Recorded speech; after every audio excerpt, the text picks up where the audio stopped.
In the blistering summer of 1851, a strange and deadly pattern began to unfold across eastern Texas, one that would haunt plantation records for generations.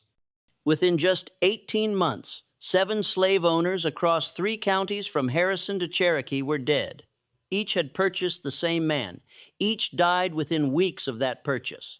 And every death was logged in county ledgers with the same chilling phrase, "sudden failure of constitution." What those records concealed wasn't just a series of unexplained deaths.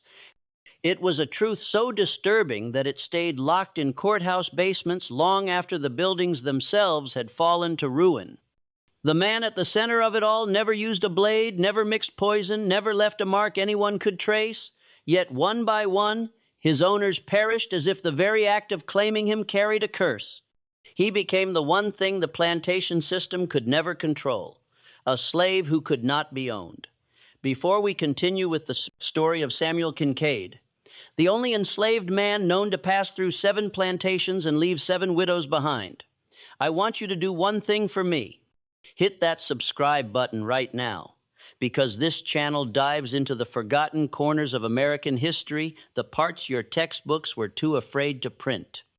And drop a comment telling me where you're listening from, what state, what city, because this story reaches into every corner of the South, and I want to know where you stand when you hear what Samuel really did. The man later whispered about as the Widowmaker first appeared in Marshall, Texas during the spring cotton auctions of 1850.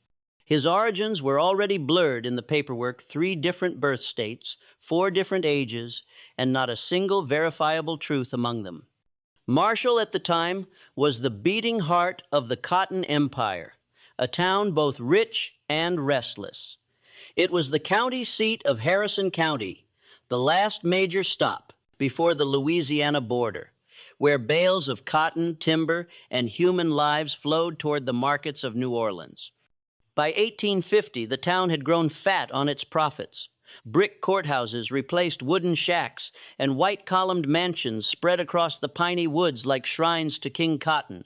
The Caddo Lake region offered water routes, the clay soil clung to moisture through blistering summers, and the railroad was on the horizon, though war would come before the tracks ever reached the town. And somewhere in that rising tide of wealth and fear, a man named Samuel Kincaid began his quiet, unstoppable rebellion.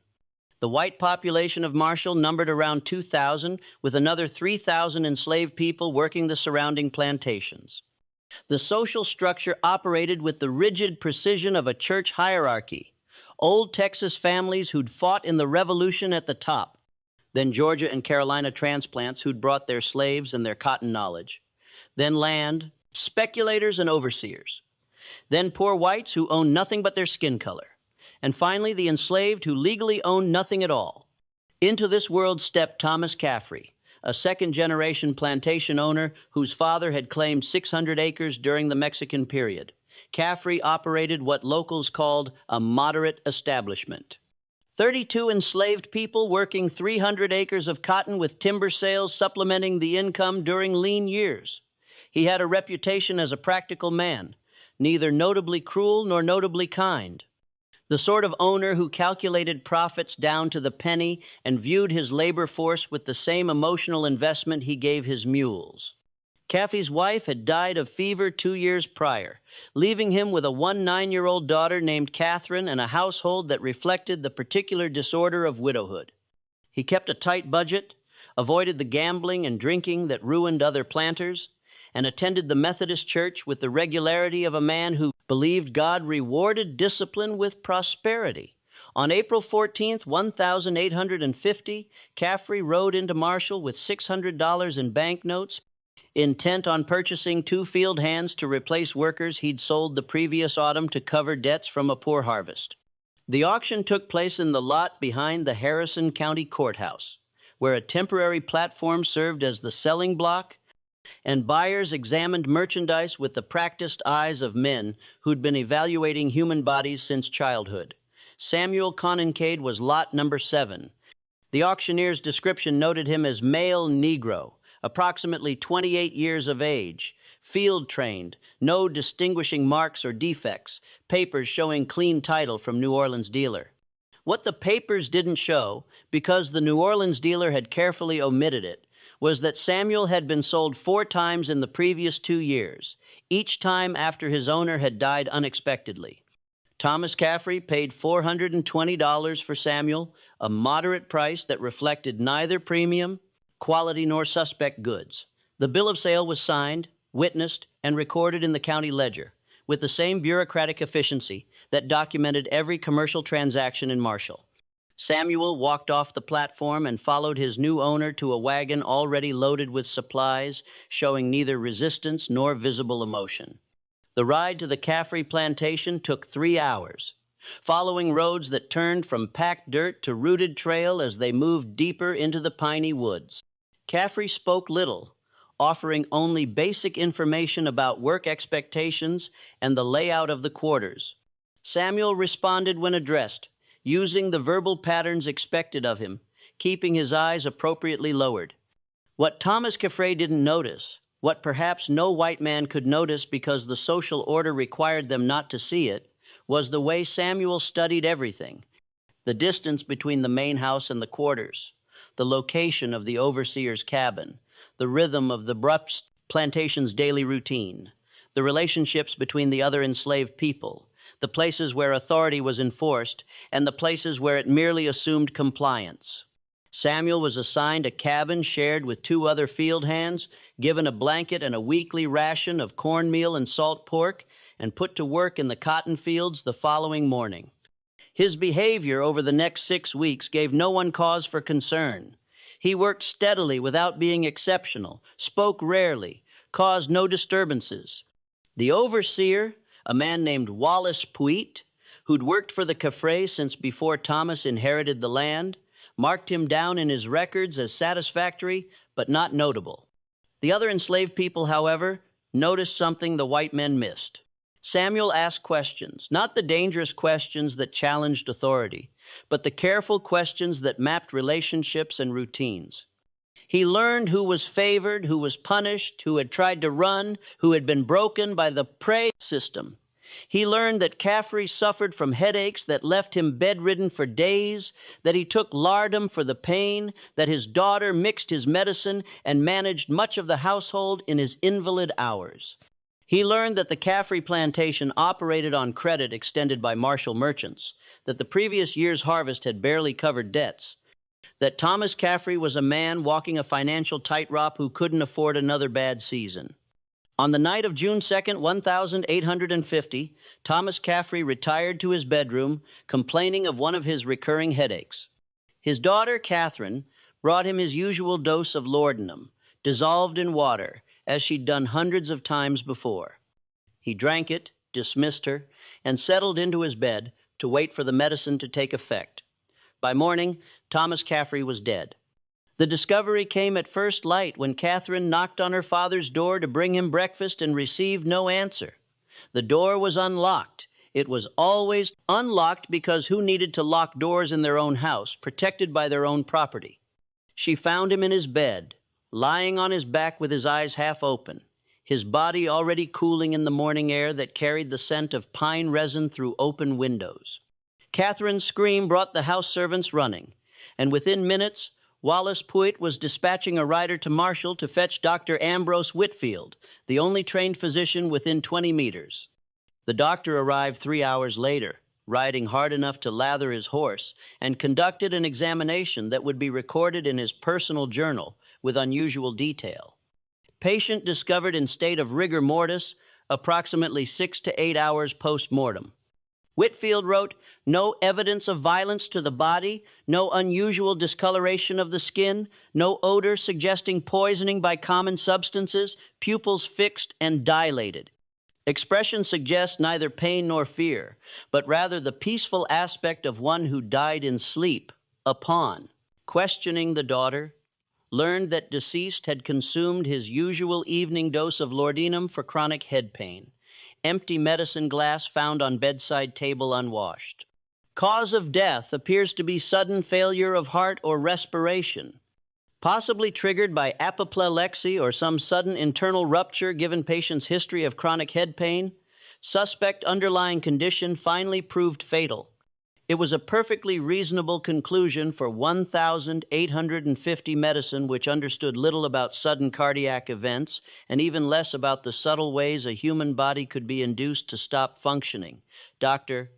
Whitfield signed a death certificate listing natural causes failure of constitution and departed with his $5 fee, leaving behind a plantation in sudden chaos. The funeral took place 3 days later at the Methodist Church with Thomas Caffrey buried in the churchyard alongside his wife. Catherine, now orphaned and technically in control of the plantation, but practically helpless under the legal restrictions placed on unmarried women, found herself dependent on her father's executive, a martial attorney named Benjamin Hargrove, who handled the Caffrey family's legal affairs for 2 decades. The plantation itself entered the peculiar limbo that followed any sudden death in the slave-holding class.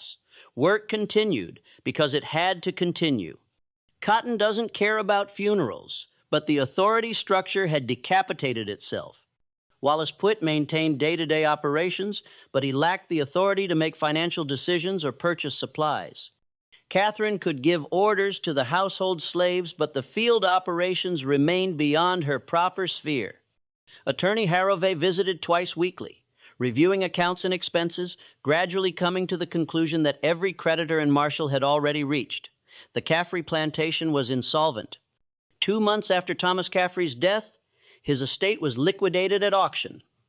The land went to a consortium of Marshall, merchants settling their debts.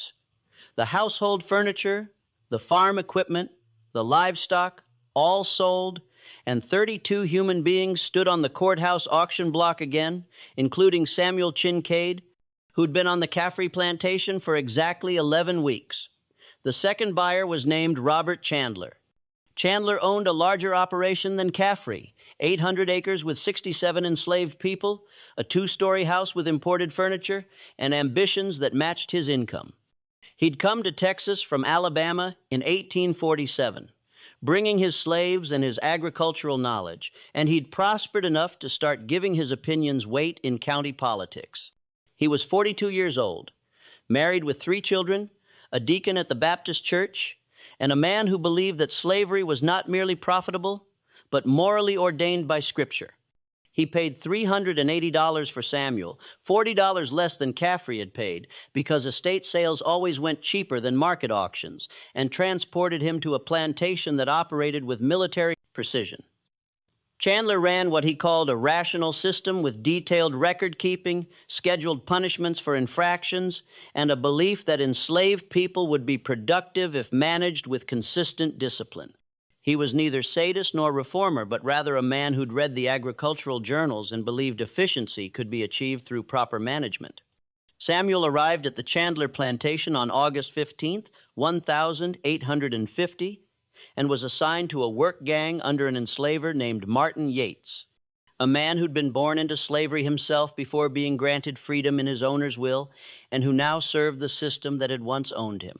The bitter irony was lost on no one except possibly Chandler, who viewed Yates as proof that the system worked. After all, hadn't he been rewarded for good service with his freedom? For 6 weeks, Samuel worked Chandler's fields, observed Chandler's routines, and asked his careful questions.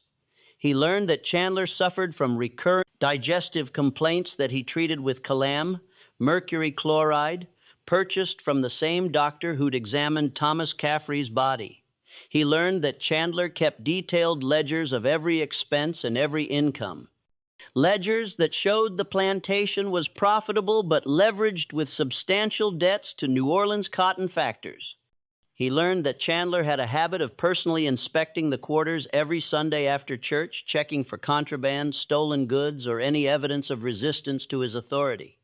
On the evening of September 28th, 1850, Robert Chandler complained of stomach pains after dinner.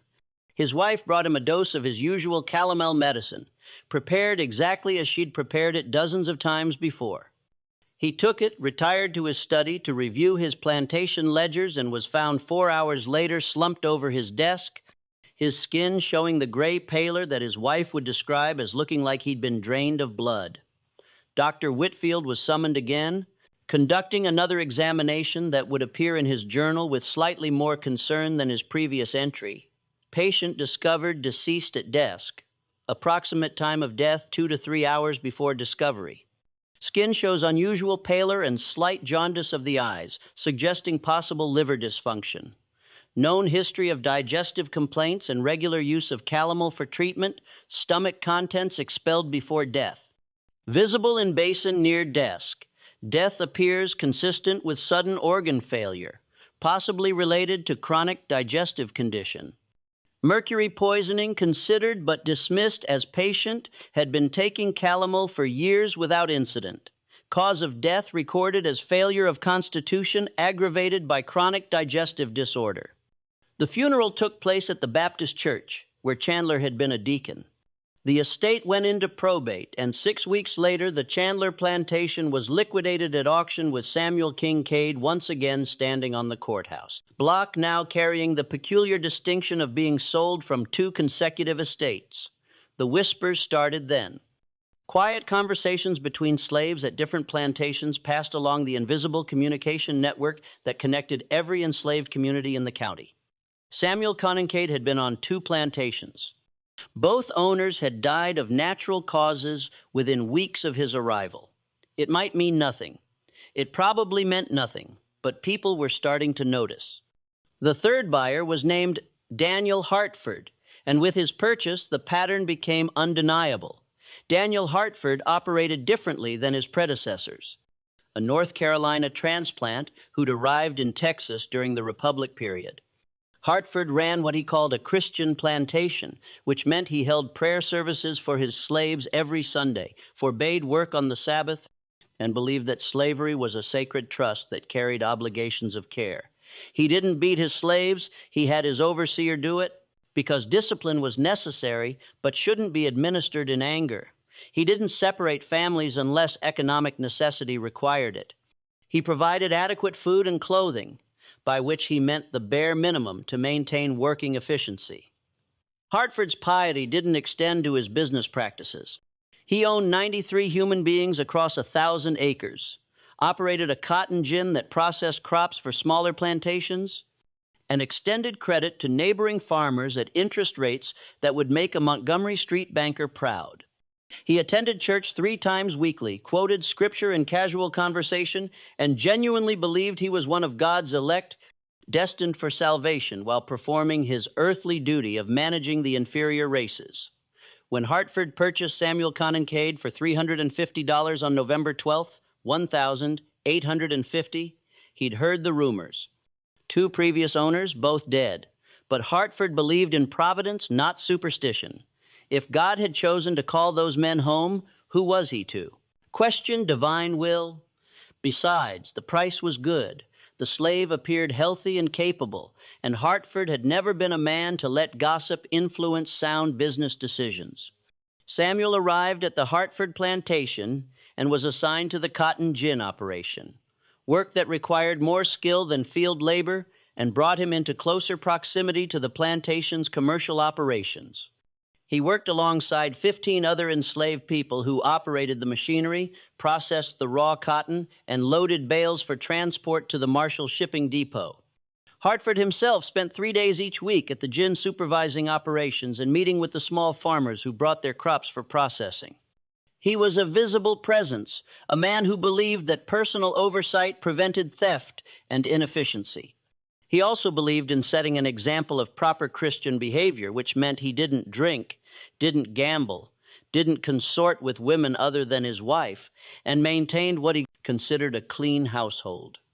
What Hartford didn't know, what his piety prevented him from seeing, was that his clean household depended entirely on the enslaved woman who prepared his meals. Her name was Rachel, and she'd worked in the Hartford kitchen for 12 years, ever since being purchased as a teenager from a state sale in Louisiana. She prepared every meal, measured every ingredient, and maintained the food stores with the efficiency of someone who knew that any mistake would bring punishment. Rachel noticed when Samuel started asking questions about the household routines. She noticed when he inquired about Mr. Hartford's habits, his health, his schedule, and she noticed, though she said nothing, when Samuel began volunteering to help in the kitchen garden, learning which herbs were used for cooking and which were kept for medicinal purposes. On January 7th, 1851, Daniel Hartford ate his usual breakfast of eggs, ham, grits, and coffee. He attended to business at his office, reviewing accounts and meeting with a small farmer about a crop loan.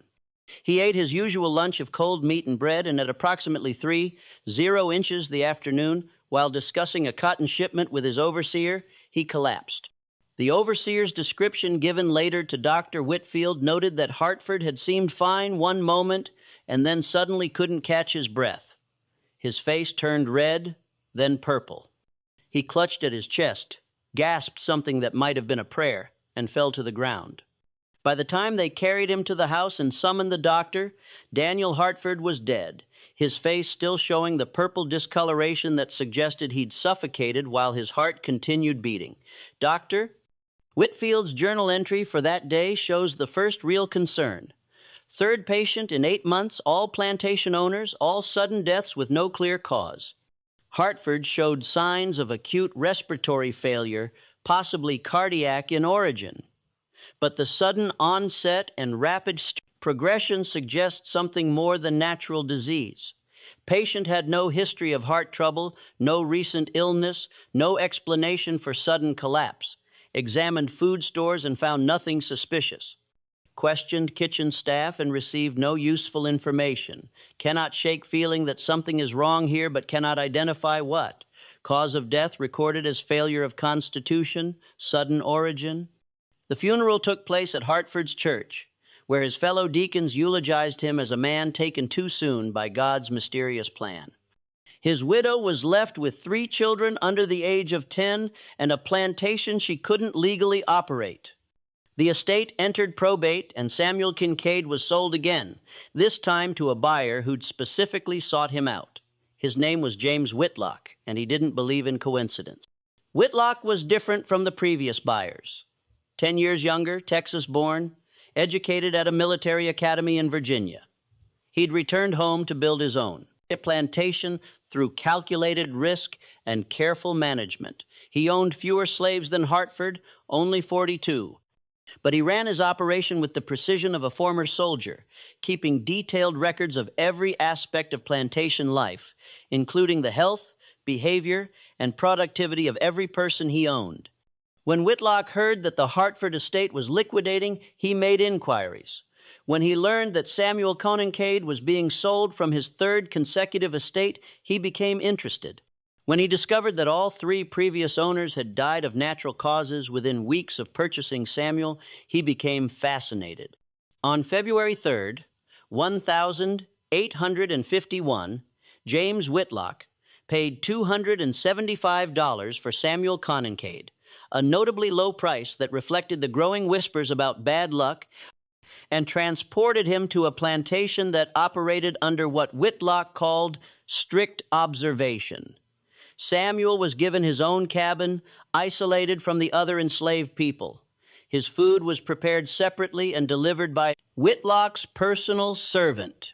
His work assignments kept him visible and accounted for throughout every daylight hour, and Whitlock himself made a point of speaking with Samuel daily, asking questions, observing responses, looking for any sign of the threat he believed existed. "You've had unfortunate luck with your previous owners," Whitlock said during their first conversation, standing outside Samuel's cabin while armed overseers waited nearby. 3 men dead. Some might call that a pattern. Samuel kept his eyes lowered, his voice carefully neutral. "Don't know nothing about that, master. Just worked where I was told to work." And yet they all died.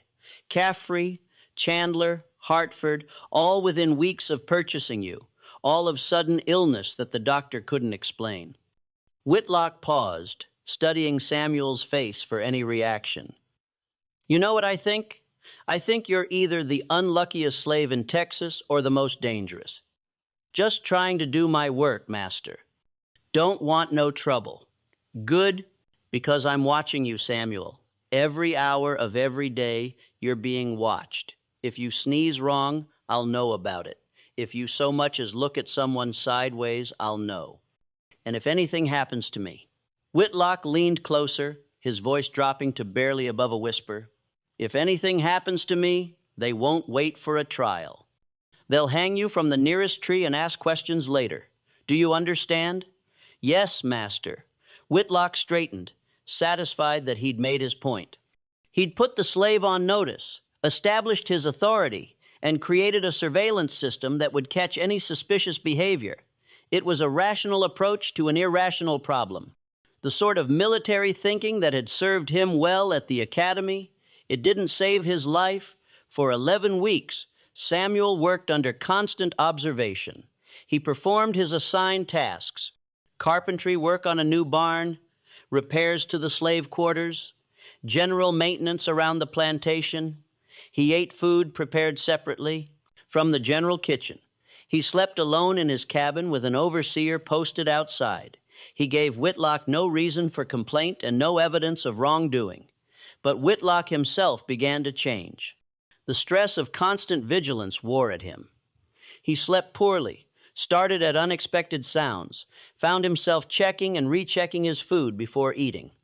His wife noticed that he'd grown paranoid, jumping at shadows, making wild accusations against servants who'd worked faithfully for years. His overseer noted in his daily reports that Whitlock seemed nervous and agitated, not himself, like a man expecting attack at any moment. On April 19th, 1851, James Whitlock dismissed his food taster, a young enslaved boy he'd recruited for that specific purpose. After deciding that the constant surveillance was making him look foolish, he ate dinner with his wife and children, retired to his study to review accounts, and spent 2 hours working on his detailed plantation records. At approximately 10 that evening, Whitlock's wife heard a crash from the study.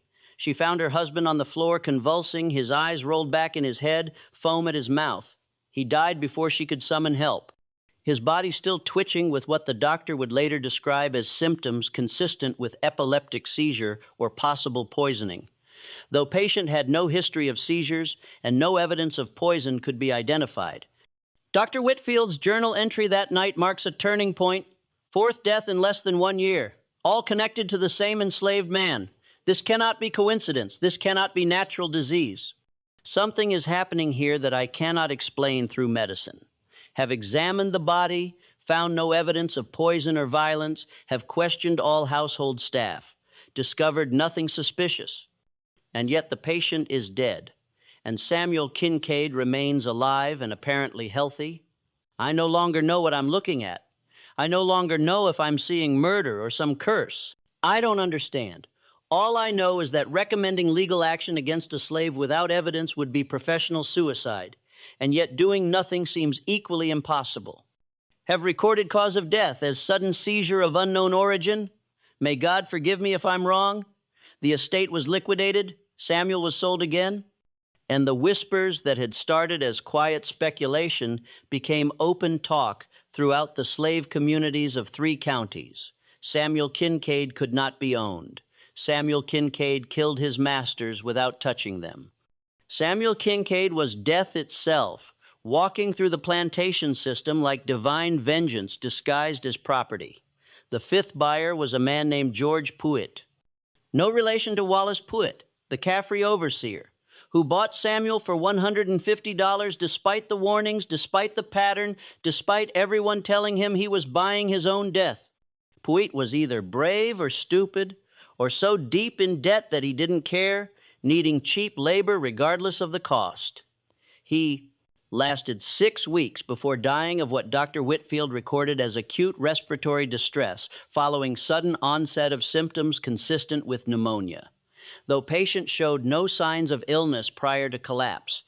The 6th buyer, Nathan Cross, paid $90 for Samuel and died 3 weeks later from what the doctor called paralysis of unknown origin, beginning in extremities and progressing to vital organs with unusual rapidity. And the 7th buyer, William Stokes, the last man who would ever purchase Samuel Kincaid, paid $65 for a slave that everyone in the county knew carried death with him. Just when we thought we'd seen it all, The horror in eastern Texas intensifies. If this story is giving you chills, share this video with a friend who loves dark mysteries. Hit that like button to support our content, and don't forget to subscribe to never miss stories like this. Let's discover together what happens next. Because William Stokes would do something none of the previous owners had managed. He would live long enough to ask Samuel Consincade directly how he'd done it. William Stokes was dying anyway. At 58 years old, the former Georgia planter had come to Texas in 1849 with his wife, 3 adult children, and 17 enslaved people, hoping to rebuild a fortune lost to bad cotton prices and worse investments. He'd purchased a marginal property 40 miles south of Marshall in Cherokee County, where the soil wasn't quite good enough for cotton, and the timber had already been logged out by previous owners.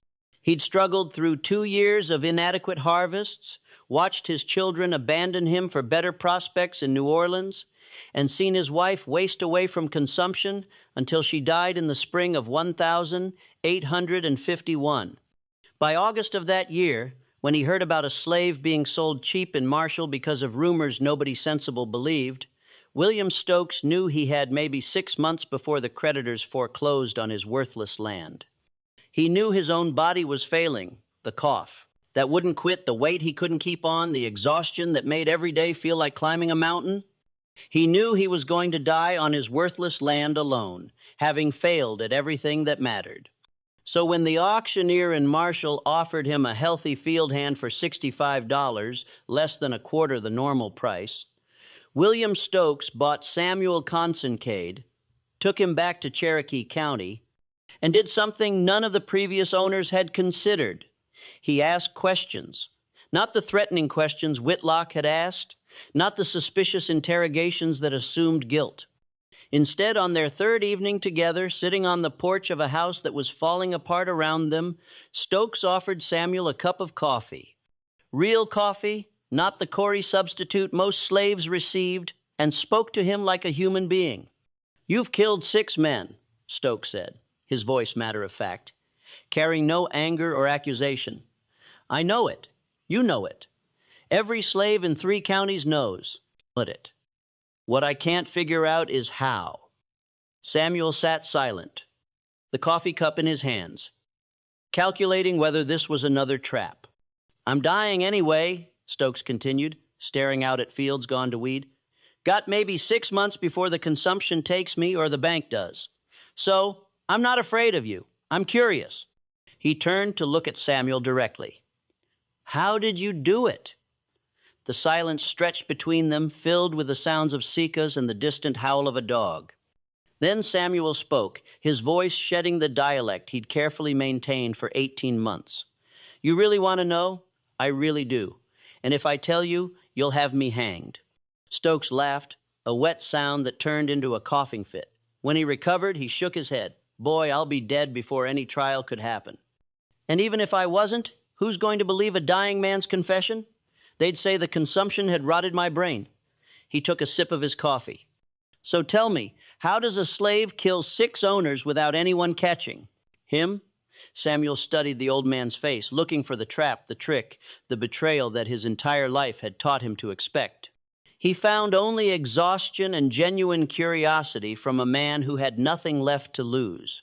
"You don't poison them," Samuel said quietly. "That's what everyone thinks, but poison leaves traces.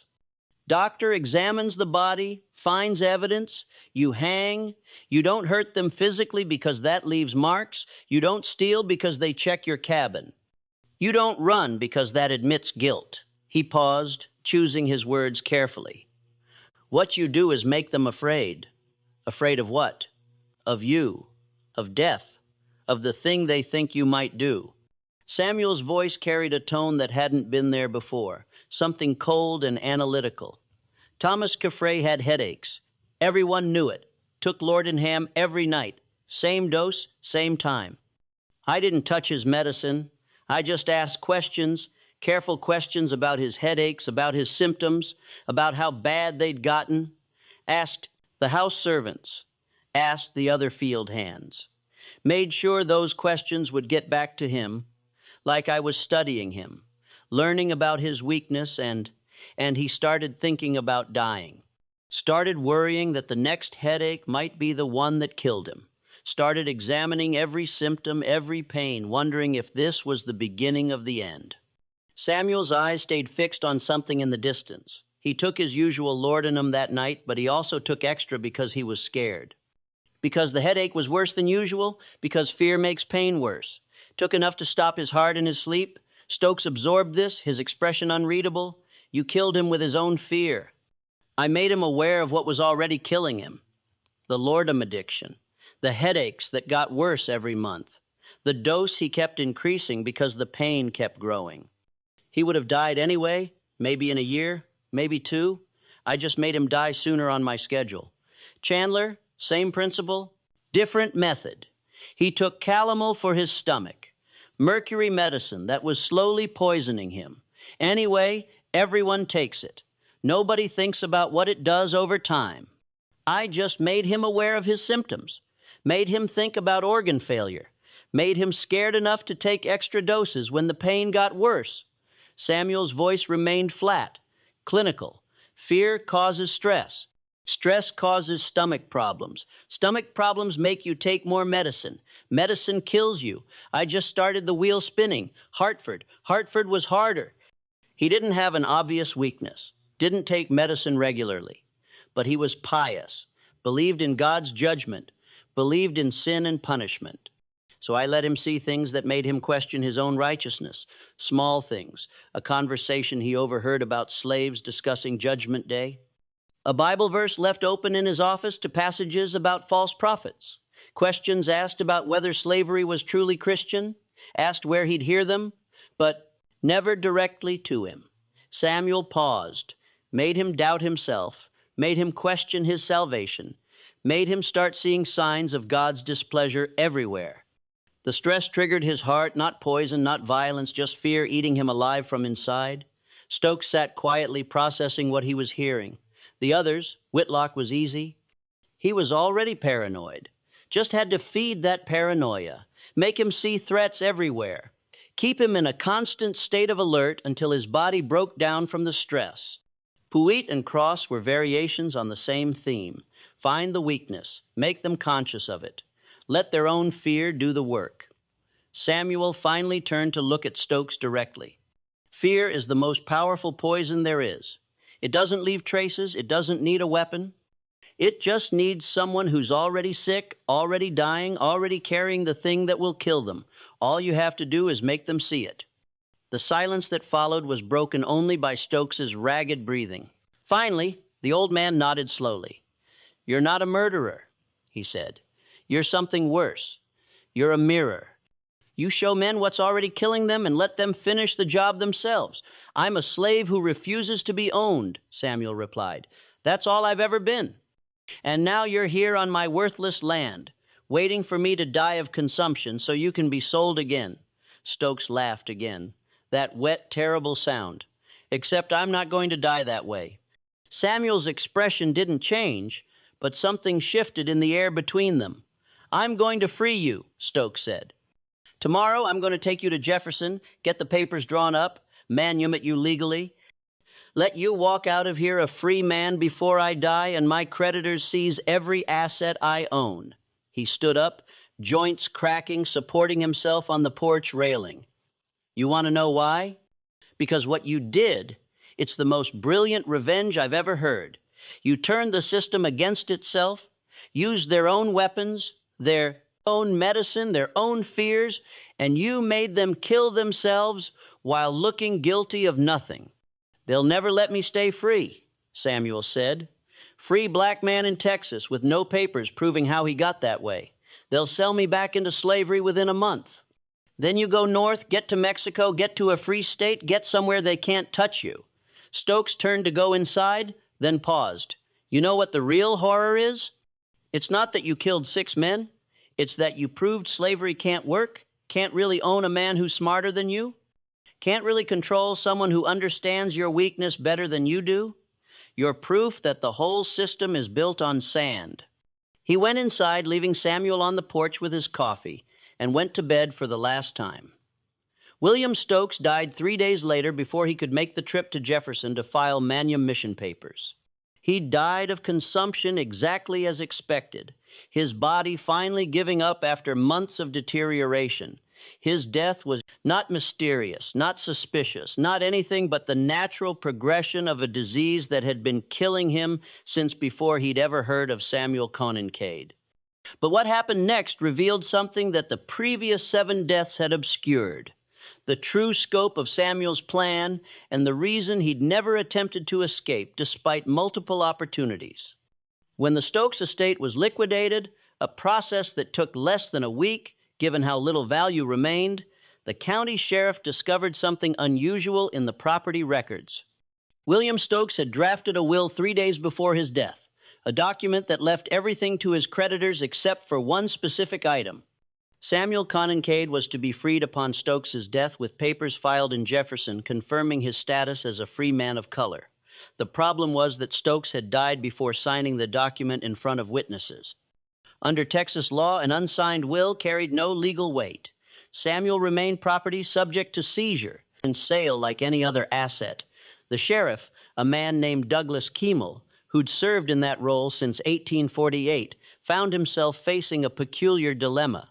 He had an enslaved man who'd been present at 7 consecutive owner deaths, a pattern that everyone acknowledged, but no one could prove meant anything. He had a dead man's unsigned will, suggesting that the deceased had intended to free this particular slave, and he had a growing sense that something was very wrong about the entire situation. Kimmel did what any sensible lawman would do. He locked Samuel in the Marshall jail while he investigated. The investigation lasted 2 weeks and uncovered nothing criminal, but everything suspicious. Kimmel interviewed Dr. Whitfield, who admitted his concerns, but acknowledged he had no evidence of wrongdoing.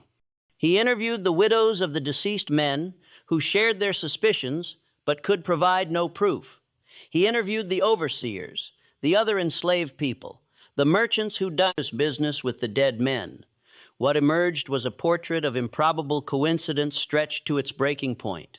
7 men, all dead of natural causes, all within weeks of purchasing the same slave.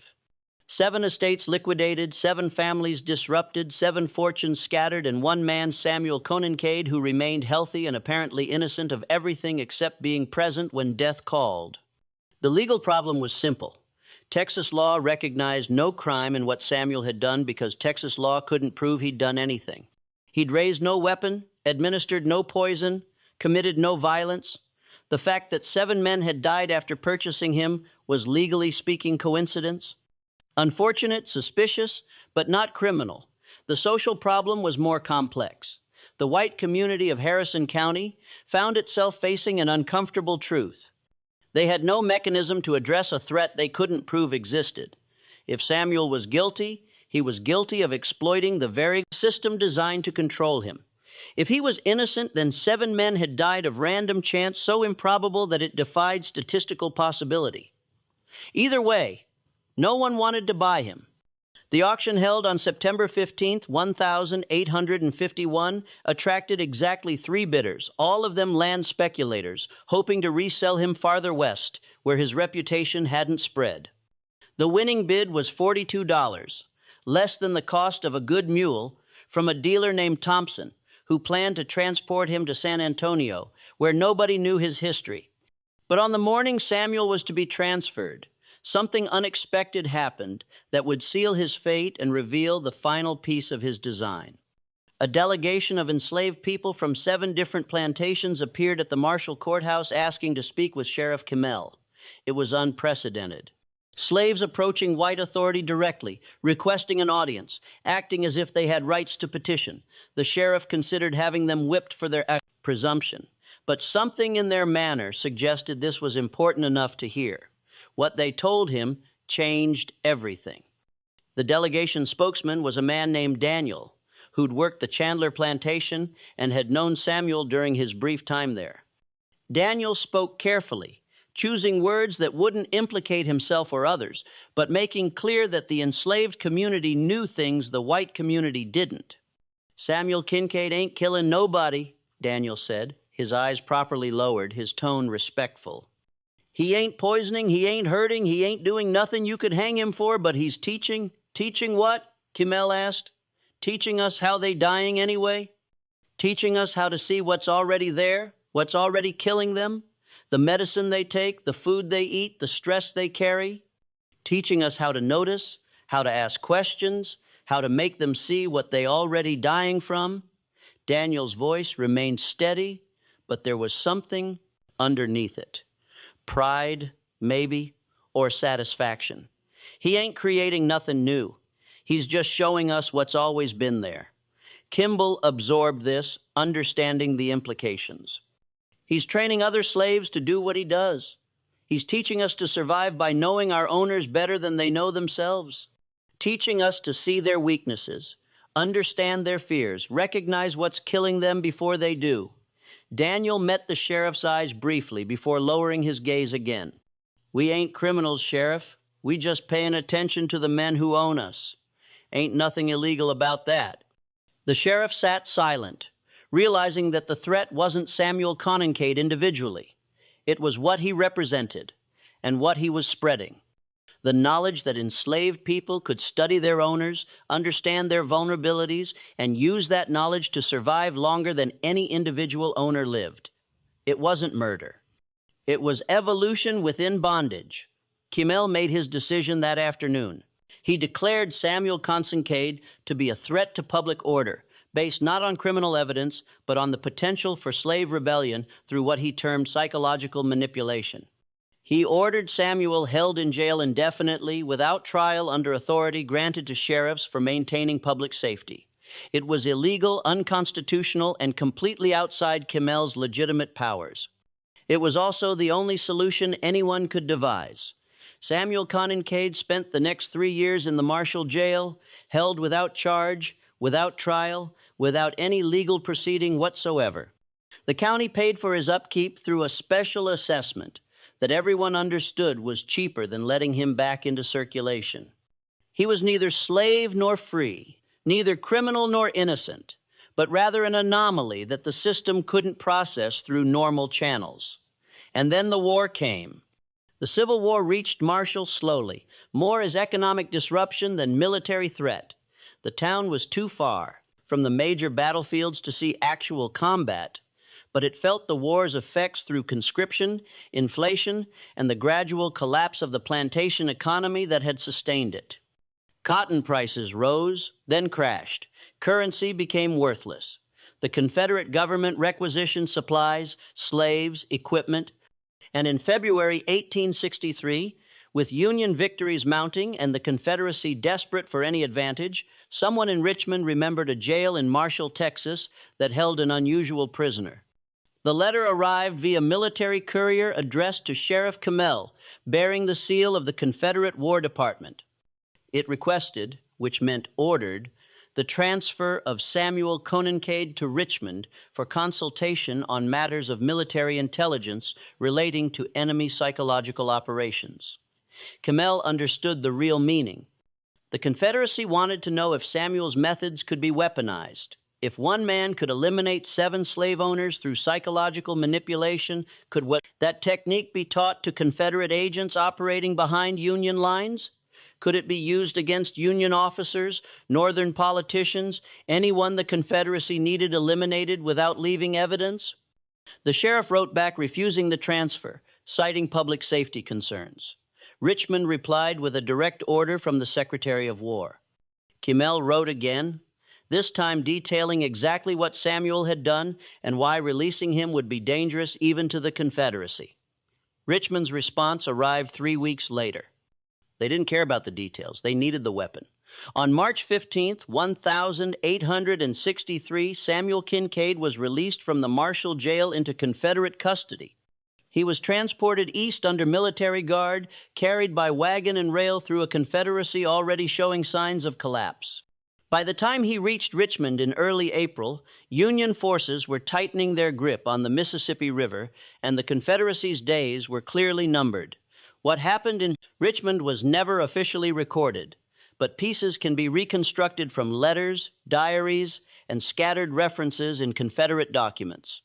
Samuel was interviewed by intelligence officers, questioned about his methods, asked to explain his techniques in detail. He was cooperative, articulate, and apparently truthful, which made his information useless for Confederate purposes. Because what Samuel told them was that his methods required intimate knowledge of individual targets, long periods of observation, and circumstances that allowed him to manipulate victims' existing conditions. He couldn't teach Confederate agents to do what he'd done because what he'd done depended on being property, being present in owners' homes, being trusted enough to be invisible. He'd exploited specific vulnerabilities in specific men using information gathered over weeks or months of careful observation. You couldn't turn that into a weapon of war. You couldn't train agents to deploy it against enemy officers. It wasn't an assassination technique. It was survival through patient understanding of the system that enslaved him. The Confederate intelligence officers realized they'd been sent a philosophical problem disguised as a tactical asset. They couldn't use Samuel Conencade, couldn't replicate his methods, couldn't weaponize what he'd done. All they could do was acknowledge that he'd proven something the Confederacy depended on denying, that enslaved people were capable of understanding and defeating their enslavers through intellect alone. They released him in Richmond on April 23rd, 1863. Giving him papers identifying him as free and warning him that if he was caught in Confederate territory again, he'd be sold back into slavery immediately. Samuel walked out of Richmond carrying those papers and nothing else. The city was already showing signs of the siege that would eventually fall upon it, with food shortages and inflation making daily life increasingly desperate. He had no money, no resources, no connections, but he had what he'd always had: intelligence, patience, and the ability to understand people better than they understood themselves. The historical record loses track of Samuel Conencade after Richmond. There are no further legal documents bearing his name, no bills of sale, no arrest records, no death certificate. He vanished into the chaos of the Civil War's final 2 years. A ghost who'd proven that the peculiar institution could be defeated one owner at a time through nothing more than careful observation and the weaponization of fear. But his legacy survived. After the war, when Reconstruction brought federal troops and Friedman's Bureau agents to Texas, a curious pattern emerged in the counties around Marshall. Former slaves, now freedmen, began demonstrating an unusual understanding of their former owners, businesses, debts, and vulnerabilities. They knew which plantations were bankrupted, which former slaveholders were desperate, which white families could be leveraged or negotiated with. They knew because they'd been taught to pay attention, taught to observe, taught to understand that survival meant knowing your enemy better than they knew themselves. And though Samuel Conencade's name never appeared in the teaching, his methods had spread through the slave communities like a virus, passed quietly from plantation to plantation, from person to person, changing how enslaved people understood their relationship with power. The Freedmen's Bureau records from Harrison County, preserved in the National Archives, contain dozens of cases where formerly enslaved people successfully negotiated for land, wages, or compensation by demonstrating detailed knowledge of their former owners' financial situations. They knew about hidden debts, about property mortgages, about business partnerships that had soured. They knew because they'd been watching, listening, understanding, not as property, but as intelligent observers trapped in an unjust system.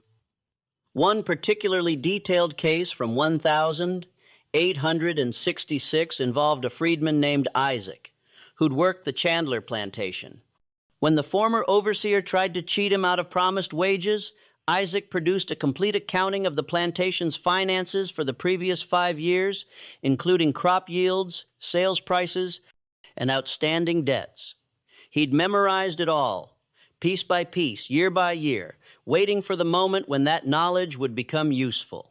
The overseer, confronted with information he thought had been safely hidden in ledgers that illiterate slaves couldn't read, was forced to pay. Isaac later told the Bureau agent that he'd learned the importance of attention from a man who passed through once, who showed us that knowing was surviving.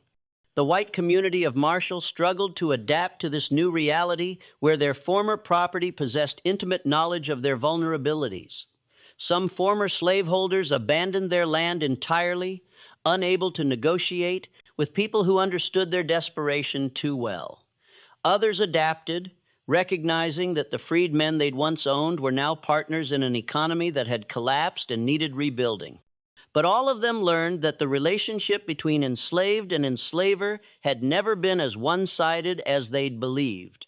The county records from that period show a dramatic increase in land transfers, contract disputes, and negotiations where freedmen held unexpected leverage. Some of this was simple economics. The collapse of the plantation system left everyone scrambling for survival. But much of it reflected a shift in power dynamics that the former slaveholders found deeply unsettling. The people they'd considered property had always been studying them, understanding them, waiting for the moment when that understanding could be used. In 1868, a traveling journalist from Philadelphia visited Marshall while documenting Reconstruction in Texas. His articles, published in several northern newspapers, noted the peculiar sophistication of the freedmen in Harrison County, describing them as more knowledgeable about their former masters' affairs than would be expected from people who were supposedly kept in ignorance. He interviewed several freedmen who spoke carefully about the importance of observation, about learning to read people instead of books, about survival through understanding. None mentioned Samuel Kincaid by name, but the journalist noted that several referred to a teacher who came through during the war years who showed them that seeing was as powerful as reading. The journalist also interviewed former slaveholders recording their complaints about uppity freedmen who knew too much about private business affairs. One former plantation owner who refused to be named told the journalist that we thought we controlled everything because we controlled their bodies, but we never realized they were controlling information we didn't even know they could access. They knew our debts, our fears, our weaknesses. They were always watching, always learning, and we were too blind to see it. Dr. Ambrose Whitfield lived until 1874, dying of natural causes at age 67. His journal, discovered after his death, contained a final entry dated September 1851 that read, "I have concluded that what happened with Samuel Kincaid was not murder in any legal sense, but rather something more disturbing. A demonstration that the enslaved understand their enslavers better than we understand ourselves. This knowledge cannot be unlearned. This understanding cannot be erased. And I fear that future generations will discover what it means when the observed become more knowledgeable than the observers." But Whitfield also wrote something else in those final pages, a passage that suggests he'd come to understand the full scope of what Samuel had accomplished. The true horror of the Kincaid case was never about the death of 7 men. It was about the awakening of consciousness among people we'd convinced ourselves lacked the capacity for such sophistication.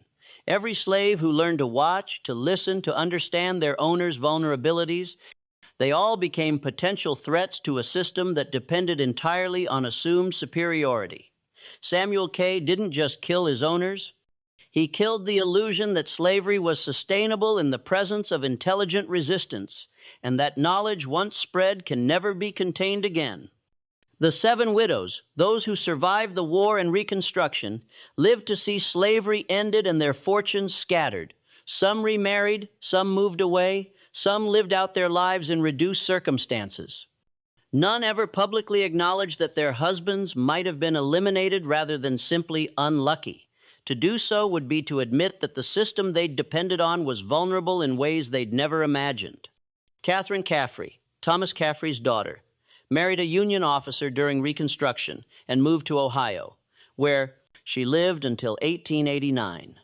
In a letter to her cousin written in 1873, discovered in a family archive in Cincinnati, she wrote, "I sometimes think about the slave father purchased that spring, the one who was there when Father died.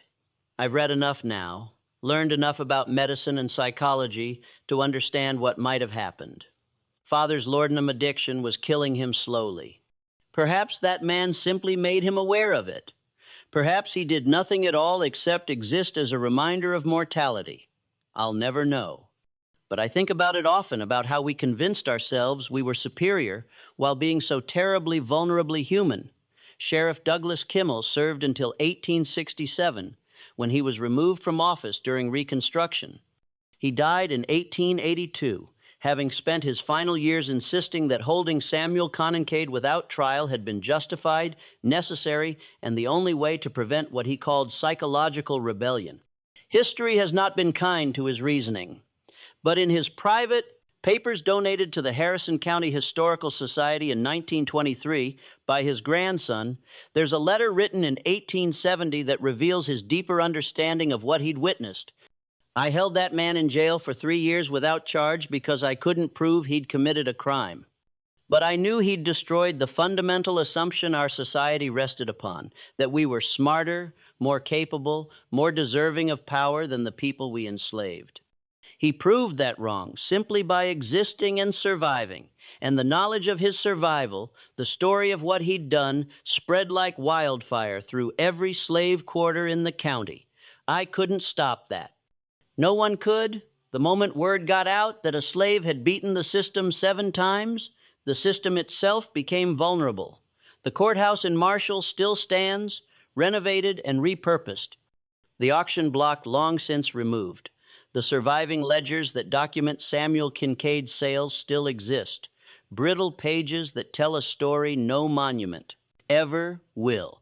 They show the steady decline in his price, the growing desperation of the men who bought him despite the rumors that followed. Each transaction is more than ink on paper.